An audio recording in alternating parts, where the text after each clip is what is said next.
We're going to talk about resilient women. This is going to be teaching from last year's conference, and it'll be an overview because that was a Friday, Saturday, so we have about 30 minutes. So it's going to be an overview. But hopefully you'll leave here with three tools, three applications that you can apply to your life.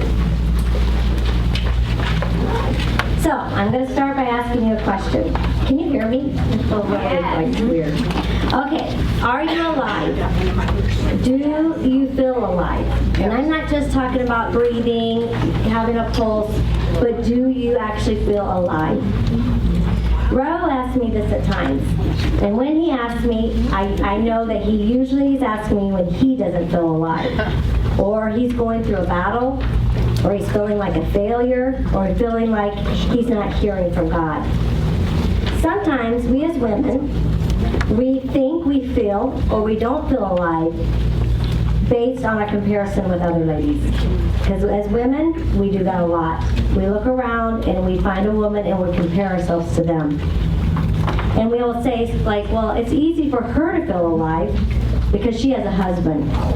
And she has a Christian husband, a great husband, a husband that interacts with her, involved in her kids' lives, and plays a huge role in their life, and she has kids. And not only does she have kids, but she follows Christ. Her kids are obedient, they're good in school, they're great athletes, they're musical, and she has a job. She has a job she loves and a job that she is doing something that she has passion about. Or she gets to stay home and she gets to choose to do that. And she has money. She has money to do the things she wants. She gets to go get monthly pedicures. She gets to buy clothes. She gets to go on vacations. She doesn't have to live paycheck to paycheck. So it's easy for her to feel alive. But the other question is, do you know what battle she's in currently? And do you know what battles she's walked through?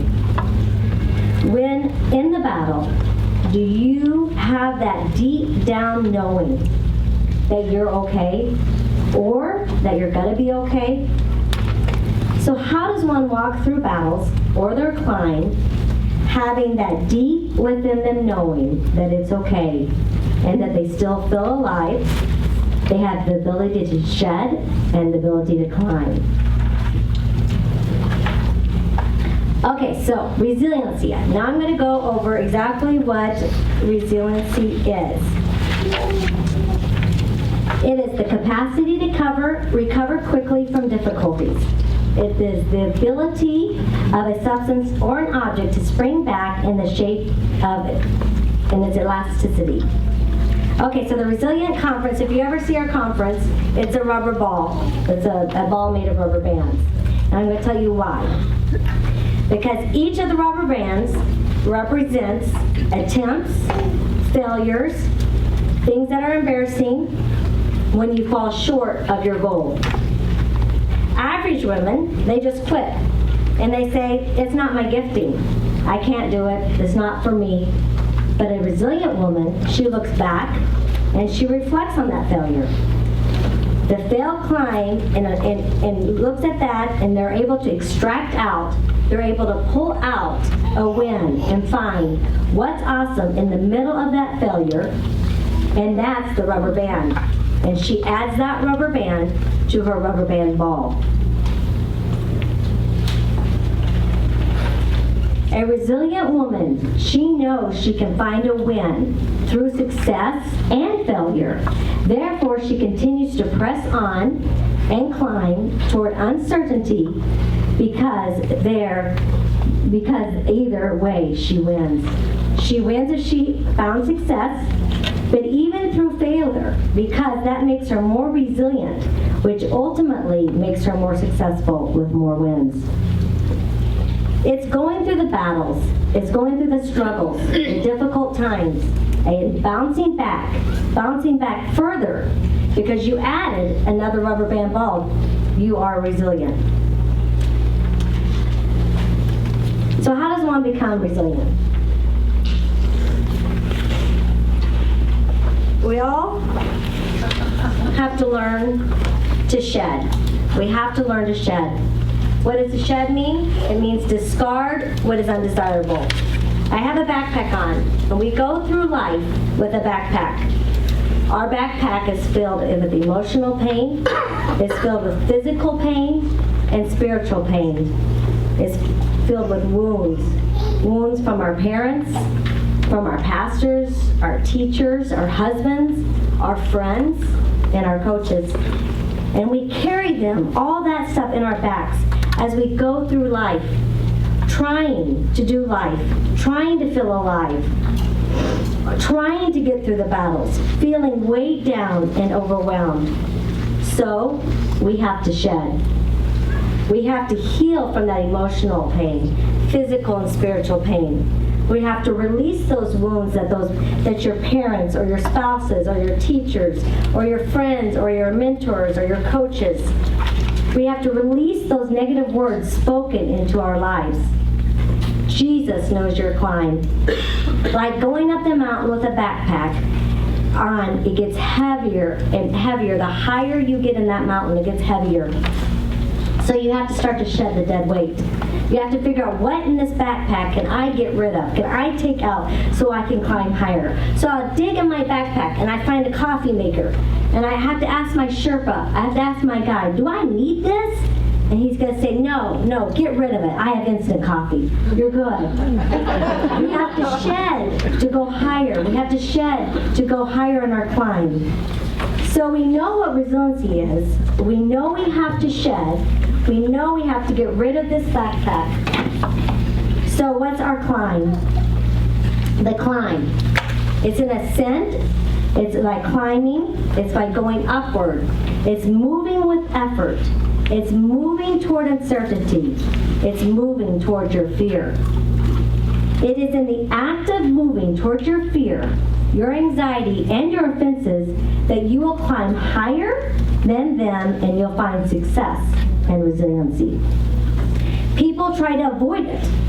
They want to avoid anything that makes them uncomfortable, something that they're uncertain about, what they fear, what gives them anxiety, where they were offended. But then what they're called, they're stuck. They're stuck there. They never climb through it. They never get through the battle, and they never add a rubber band to that ball. They never will experience resiliency.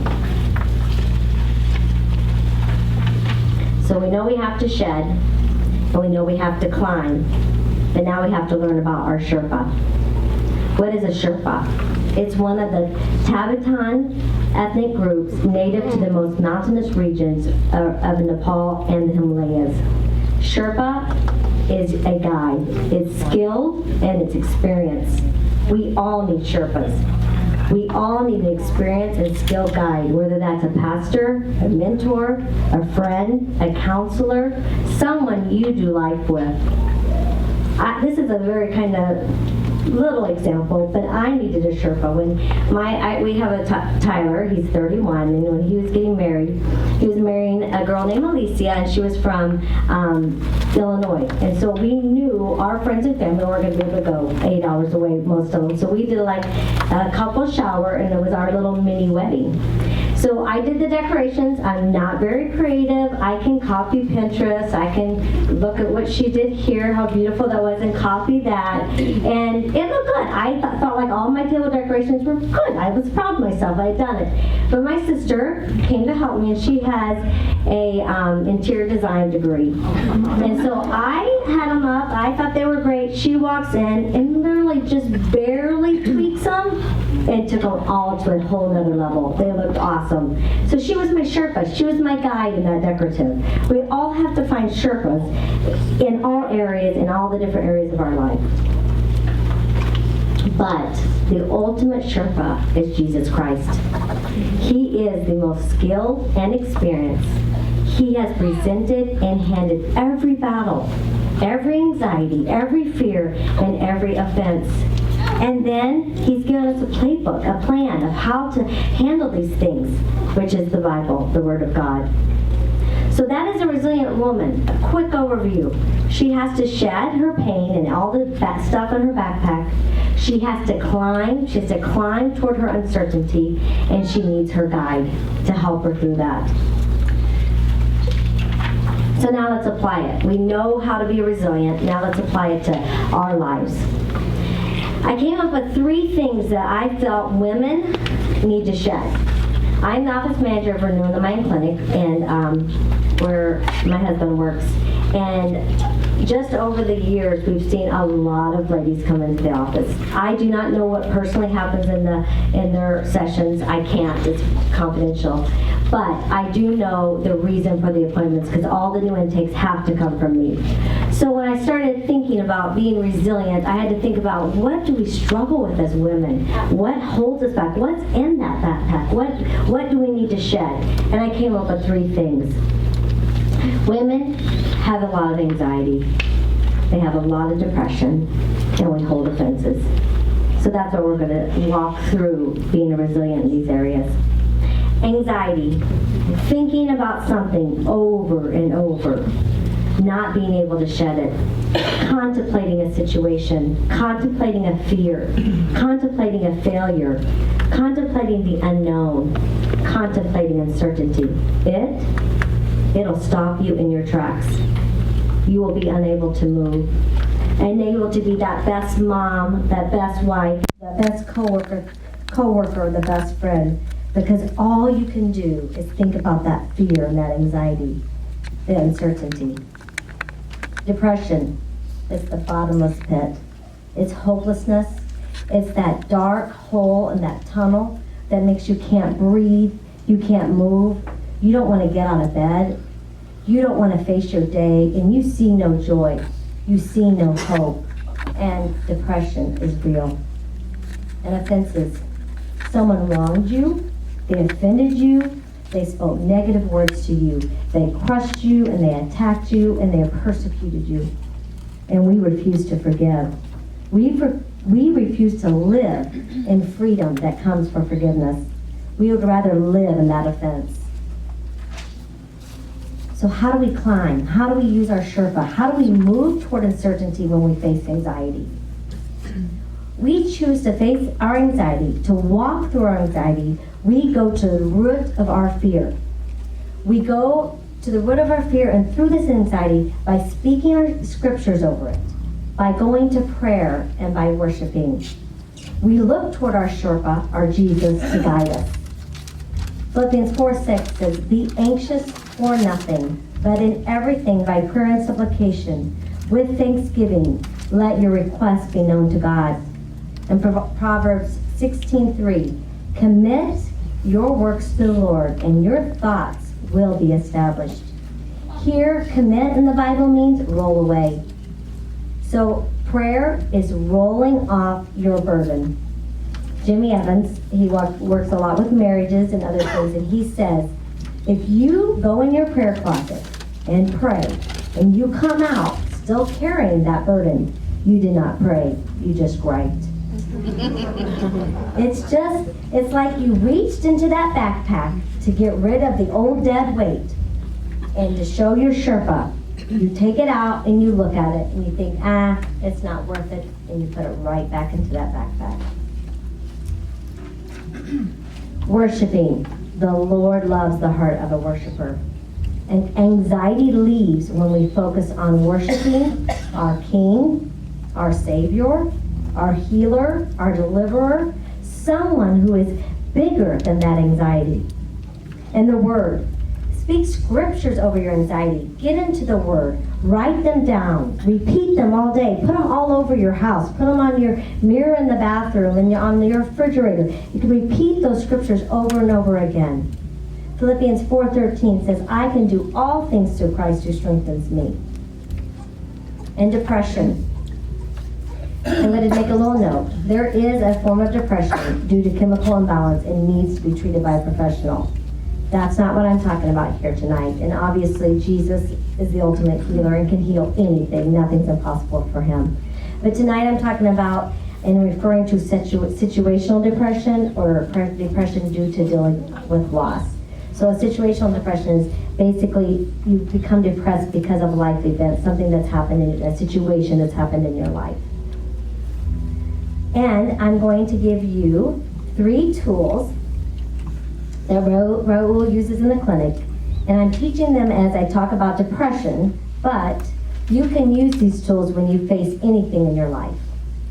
So the first tool that we're going to talk about is self-awareness or self-talk. Okay, self-awareness is the ability to see yourself in third person. First person is how you see something, how you feel about something, your thoughts about something. And third person is the ability to step back and see yourself, your feelings, and your thoughts through a third person's perspective. You step out of yourself and are looking in on yourself. And I'm going to be 100% real. If you know me, if you're in any Bible studies with me or have anything to do with me in life, you know I'm pretty transparent and will tell you exactly how it is, even if you don't want to hear it. So, sometimes when I know Ro has work to get done, he comes home from work, and I know that night he has a report to get done, he needs to do some writing, he has something that has to go out the next day. And after supper, if he decides to sit down, he's on his phone, on the social media, or him and Terrence go downstairs in the basement and start playing games all night, and I go to bed, it bothers me. I lay in bed and I'm mad, I get infuriated, I start thinking he's gonna sleep in, he's gonna be tired tomorrow, he's not gonna get done, I'm gonna have to call the person and tell him it's not ready. I start getting angry and mad at him. But then I remember I have to become self-aware. And so then I put it and I view it in third person. I step out of myself and I look into the situation. Raul was up at the office for 10 hours that day. He was up way before 6 o'clock, sometimes 4:30, 5 o'clock, working all day long. He just got home for dinner. I didn't get up to after 7. I had time to do the things I wanted to do, to check my social media, to exercise, to sit and relax. So why should Raul have to work from 6 a.m. to bedtime? Then once I look at it through another perspective, not through my own eyes, then I'm able to calm down, not get as frustrated, let the anxiety and fear go, and go to sleep. And along with this is the self-talk. Self-talk is that small, quiet voice. It is that CEO of everything that's you. You will never be resilient if you cannot manage your self-talk. That small voice in your head that knocks down praise. Someone praises you, and you half smile and you say to yourself, you're just saying that. Or, it's like tonight. If Ro and I get in the car and he says, you killed it tonight, you did awesome. And I think, yeah, right, he's saying that. I fumbled through my words, I forgot that story, I was shaking, I was nervous. I let negative talk come into my life. So this is anything negative you say to yourself and that you keep saying to yourself over and over. Sometimes we've been married 10 years and you have told yourself for the last 8, my husband does not cherish me. You need to switch that and you need to start saying, I am worthy to be loved and I am worthy to be cherished. Talk to yourself positively. Switch that negative self-talk to positive self-talk. You cannot be self-aware without being aware and in control of your self-talk. Okay, second tool that we're going to talk about, you versus you. And this is best explained by example. You and some friends are going to start climbing trails. You've never done this before, so you run to the Shields, you run to Fleet Farm, and you're going to buy all the gear that you need. So you buy all the gear, you and your friends go out and you start climbing. You start getting blisters, you're exhausted, you can't do it anymore, you're hot, you're sweaty. You say, hey, I'm going back to the car, I'll just meet you there. You go back to the car, and in a little bit, all of a sudden, your friends come, an hour later, they come back by you, you jump out of your car, and you say, well, how far did you get? And they say, marker 9. And they say, well, how long have you been doing this? And they say, oh, about a year. And then you go home, and you throw all your equipment away, or you take it all back to Shields, and you're done. You're done. You're not doing this again. You're down on yourself, and you feel like they're better than you, and that you're a failure. That's you versus them. Same scenario. Gotta go climb that mountain. You got all the gear, you take off, you can't do it, you end up back in your car, your friends walk by, you jump out and you say, how far did you get? They say marker 9. And they say, how long have you been doing it? They say a year. Well, instead of going home and throwing your stuff away, you go home and you start setting goals for yourself. So you decide next week when we go back out, I'm going to make it to marker 4. And you take off. And you might not make it to marker 4. You might make it to only marker 3. But that's all right, because you made it further than you did last time. So then the next week you say, I'm going to make it to marker 5. And you keep pushing yourself and you keep going, goal after goal after goal. That's you versus you, and that's how you want to live. Not you versus them, it's you versus you. You're committing, you're setting goals, and you're going after it. Galatians 6:9 says, let us not lose heart in doing good, for in due time we will reap if we do not grow weary. The last tool that I'll teach is what's awesome about that. This is in the middle of what is wrong. It's the ability to shift your perspective. This is the key to finding what's awesome. Example, you just got fired from your job. You're depressed. You're in bed. You're not wanting to get up that next morning. You're totally upset and you don't know how you're going to face the world. Then you have to switch your perspective and find out what is awesome about that. Well, first of all, it's an opportunity to start over. You're able to chase a dream or an area you have always wanted to. It's the ability to flip that problem upside down. It could be the Lord pushing you to do something that you've always wanted to do, but you've never felt like you could do it because how would you quit your job and go after that? And now you have the opportunity to do that. Another example, your 16-year-old son just gets arrested. And of course, you're furious, you're mad, you're upset, and you're hurt. So now let's think what could be awesome about that? Well, he's a minor, and he's not an adult. He will learn a hard lesson, but with minor consequences. He won't have adult ones. He's only carrying himself right now at 16. 2 years from now, 4 years from now, he might have a kid, he might have a wife, and he might have a full-time job. He learned his lesson early before he hurts more than just himself and the minor consequences.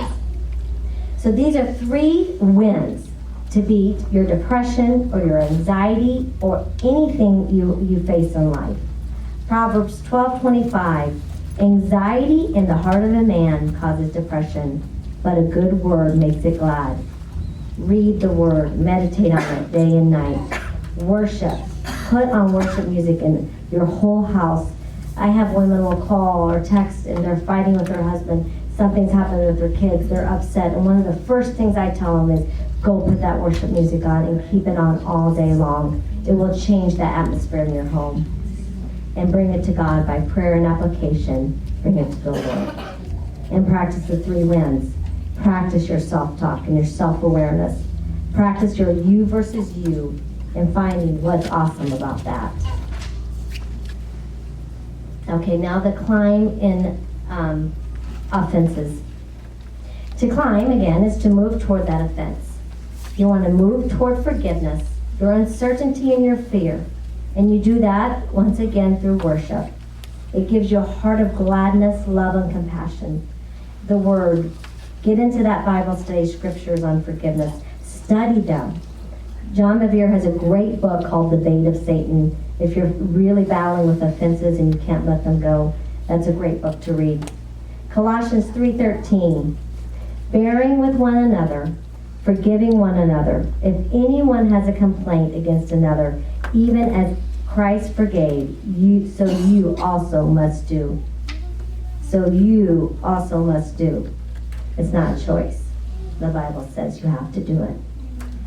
And what if you choose not to? What if you say, I don't want to do it? Well, there are ramifications and consequences for that because Matthew 6:15 says, but if you do not forgive men their trespasses, neither will your Father forgive your trespasses. I don't know about you, But I need to ask forgiveness way too many times to live not being able to ask for Jesus' forgiveness. Here's a quick little example of how quickly, as women, we get offended. It's a beautiful day out. It's hot, and I open up my Facebook, and there are pictures of two of my best friends laying at the pool.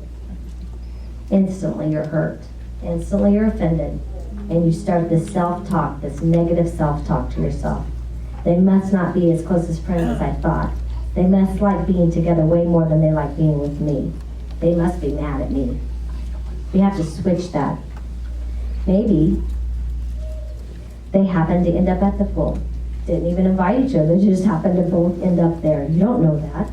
Maybe they saw each other at Walmart and said, hey, let's go to the pool. Maybe one of your friends knows that the other lady's son is always mean to your son, and so she was trying to protect you. Maybe one of your friends was really hurting and just needed a little one-on-one. Maybe it's not about you. Be self-aware. Remove yourself from the situation and look at it in third person. The Sherpa, the guide. We or some have had horrific things happen to them. So bad that which makes forgiveness seem almost impossible. But we have to look at toward our Sherpa. Jesus faced more than any of us have ever faced. He faced abandonment, ridicule and mockery, loss of friends, betrayal, abuse, and even death. And he was able to forgive. And forgives us, even in all our wrongdoings. He gave us a helper and a comforter to equip us to be able to forgive. When you have reached the top of your climb, keep getting rid of that dead weight. Dive deep into your backpack. Search your heart for current offenses, because the closer we get toward our goal, the heavier those small offenses will become. People do not stumble on boulders. We all stumble over pebbles. Shed those new pebbles. Then you will feel more lighter and more alive. Now I'm going to give you some real life examples of how I, in my life, have faced anxiety, depression, how I have had to face those battles and be resilient. And I will cry, so I'm sorry. If you know my testimony, you know who I am, you know what I'm going to say, but if you don't, it was battles that will bring up emotions, so I'm sorry. It's 1986, and it's North High here in Sioux City. I'm a sophomore, Ro is a sophomore. He's a star football player, and I'm the cheerleader. I'm a good girl. I don't cuss, I don't drink, I don't do anything. I was perfect, just kidding. I was what we consider a good girl. Then I become pregnant. Talk about anxiety, talk about fear, talk about depression. I will never forget the day we found out. Things were different back then. You didn't run to the Dollar Tree and buy a $1 pregnancy test. You had to go to the doctor. You couldn't just go take it yourself. So Ro and I made an appointment at Planned Parenthood, and there we sit waiting for the results. The lady came in, and she said, "It's positive. How do you feel about that?" She said, "How do you feel about that? How do you feel about that?" All I wanted to do was scream at that lady and say, "How do you think I feel about that? I'm 16 and pregnant." I remember going into my closet that night, crawling up in a fetal position and bawling. I'm 16 and I'm pregnant. How do I face life? How do I face my parents, my friends, school? Anxiety and depression were spiraling downward. But I had to get up and I had to face that uncertainty. I had to do a little self-talk and self-awareness. I had to tell myself, I can do this. I can still graduate high school. I can still go to college. I can still live. I had to see it in third person. I had to see myself being able to go to high school, face the looks of my friends at school, looking at my belly instead of my face when they said hi to me. I had to know that all the talking about me really wasn't about who I really was. you versus you. I had to give myself goals. I couldn't look at my high school friends. Their lives was different than me now. I couldn't compare myself to their goals. I had to walk through my parents. I had to sit down with my cheerleading coach, the student council teacher, and my boss at Orange Julius and tell them I was pregnant. Then I had to move to the next goal. I had to go to high school pregnant. And I had to actually walk through. I had to graduate. I got married at 18. We went to NDSU. We had to graduate from college with the kid. And then on to University of Iowa for grad school. What's awesome? What's awesome about that? I'll be a testimony to other girls so they don't abort. I was probably the second person that went to North pregnant. That you just did not do that. I knew one other girl that was pregnant.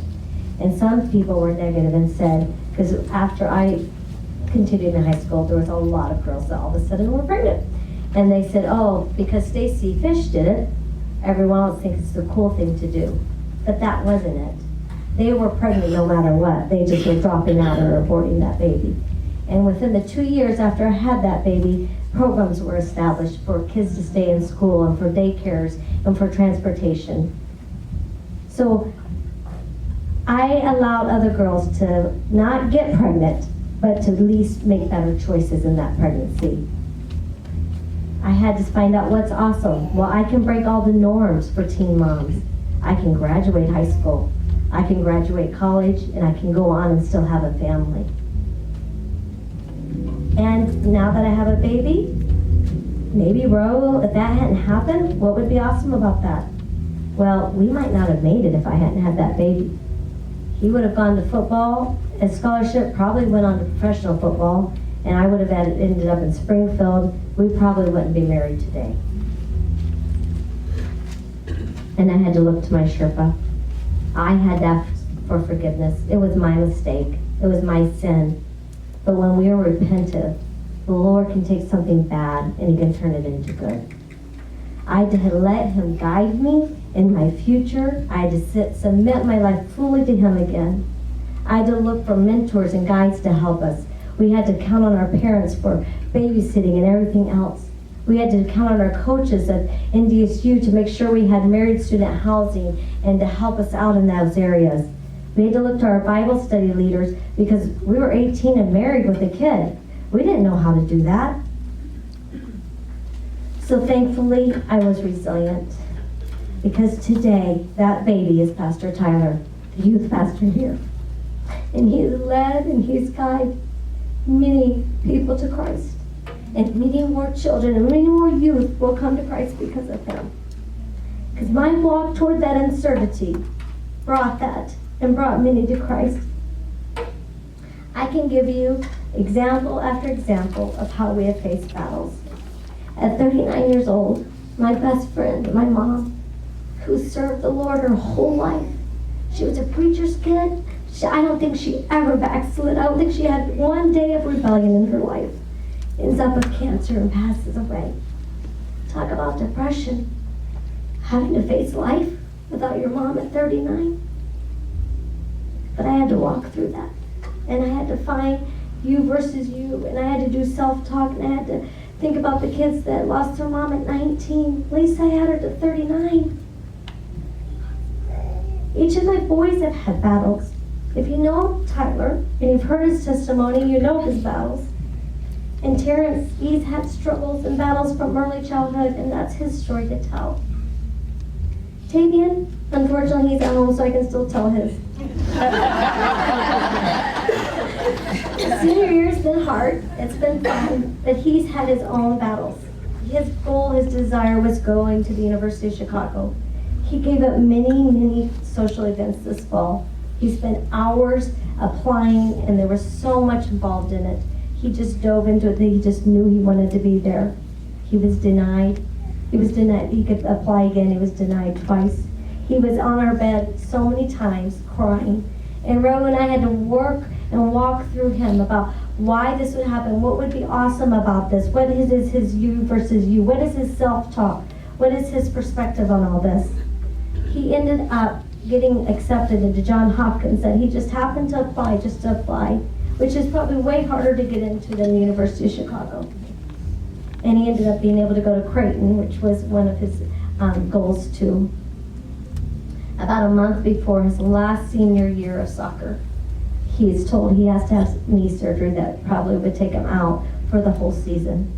Once again, your child's on your bed crying because his dream of his last senior year, his last soccer season is gone. We had to walk through that. We had to pray. We had to turn to our guide. We had to listen to our Sherpa. And we chose not to do that surgery. And the Lord met him there, and he made it through his whole soccer season and then to playoffs without having any problems with his knee and not missing one game. And tomorrow, we will wake up and go get surgery on that knee. So, even though we had many nights and many tears and many cries this senior year, he made it through, and he made it through with those wins. But the biggest win for me was to have a husband, a changed teen from a broken home, a man that had no father, had stepdads that were alcoholics and abusive, who turned out to be a spiritual head of my home and leading his family. And now he's able to turn back and teach other men. So are you a resilient woman? Do you feel alive? If you cannot answer yes to those questions, you need to start that process. You need to start finding what you need to shed. You need to get that weight out of your backpack, and you need to start to climb. You need to start climbing towards your uncertainty, climb towards your fear and your anxieties, and you need to find your Sherpa. You need to let Jesus guide you through it all by worshiping, by reading the Word, and through prayer. There's another piece of paper on your table, if you want to grab that out. And it says, there should be a stack of them, and it says Resilient Woman. And it says Shed, Climb, and Sherpa. Yeah. We've been writing on them. Yeah, it's always good to take notes on too. We did. So I just want everyone to take just 15 seconds, 30 seconds, because this is something you're going to want to maybe take more time on your own in your quiet time with the Lord. But when we were talking about shedding, when we were talking about what's in your backpack, what came to your mind?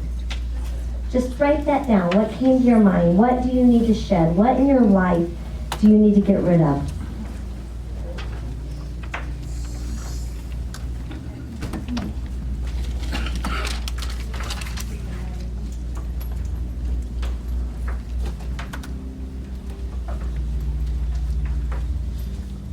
And then secondly, how will you climb?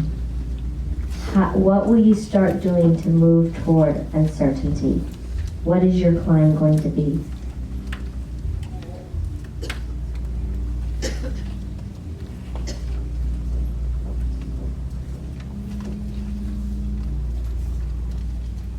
And then third, your Sherpa. Do you know the ultimate Sherpa? Or do you need to know him? And if you do, please find me, find the pastor's wife, find a friend, and get into that conversation. How do I have that ultimate Sherpa in my life guiding me? And who else will guide you? Who else is going to do life with you? Who else can be your Sherpa in all these little areas of your life that be a good Christian mentor, a good Christian friend that can walk alongside of you? And once you have that filled out, we're going to pray, but put it in your Bible and just start really thinking about it and praying about it and moving toward it. Dear God, Jesus, we love you. And Jesus, you know every woman in this place, Lord. You know from the time they were born till now. You know all the baggage they carry. You know every hurtful, negative thing that was placed in their backpacks. You know, Lord, what they deal with every day. Jesus, I just ask that you come alongside of them. You equip them, Lord. You build them up to be able to get rid of it, Lord, to shed it, to let it go, to put it at your feet and then walk away and not pick it back up. Help them to know how to climb, Lord, to climb toward their uncertainty, to climb toward their fear, and to be victorious, because in you we are victorious in everything we do. Help them to be victorious in the name of Jesus. Help them to cling to you. Help them to cling to you, their shepherd, their guide. Help them to look to you for every direction in their life, because you will meet them right where they're at. You will put your arms around them and you will love them through whatever they need to walk through. And Jesus, we just ask right now that every woman here tonight feels your presence, feels your Holy Spirit, feels the Comforter, Lord, comforting them, equipping them to move. And we just thank you for it, Jesus. We just ask right now that you be with every woman here, and that as she goes home tonight, that she be changed, that her mind be changed, be different, Lord. She will look at things differently, and she will do things differently, and she'll do things in the way you want her to do them, Lord. And we just thank you for that, and we praise you for it, Jesus. Amen. I forgot. We have other papers. Okay, so I forgot my to-dos.